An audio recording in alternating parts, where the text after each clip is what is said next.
A është e vërtet që ora dorës dhe unaza preferohen në dorën e djathtë apo është dëshirë e secillit? Unaza më sakta lejohet me të dy durt. Resulullah sallallahu alaihi wasallam e ka ndruar herë djathtën herë të majtën, edhe pse dora djathtë është më parsore për unazë se sa majta, por lejohet me lëviz ndonjëherë edhe në dorën e majtë. Pra më parsore është e djathta. Te ora, kur e kanë vendosur në kohën e vjetër, kur ka dalë ora dorës në dorën e majtë, e kanë vendosur për arsye se kanë punu me dorën e djathtë fizikisht. Janë lodhur njerëzit edhe ka mund t'ju dëmtohet ora ose t'ju kputen rrypat, e kanë majtë në dorën e majtë. Kjo ka qenë arsye që është përhap më shumë dorën e majtë.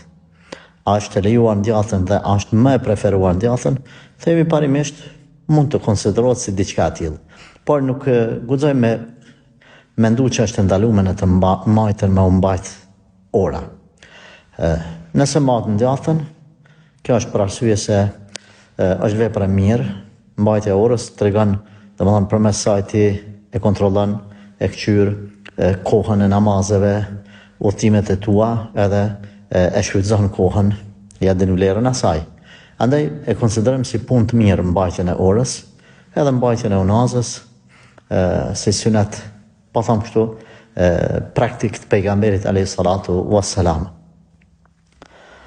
Me çka argumentohemi që do t'i kishmi preferu në dorën e djathtë, por jo me i obligu, me hadithin e Aishës radhiyallahu anha që pejgamberi alayhi salatu wassalam e preferante gjithmonë anën e djathtë në veshjen e kpucave, në krehjen e flokëve, edhe në të gjitha çështjet e tij. Prandaj edhe unaza, edhe ora janë çështje të besimtarit edhe preferohet në anën e djathtë.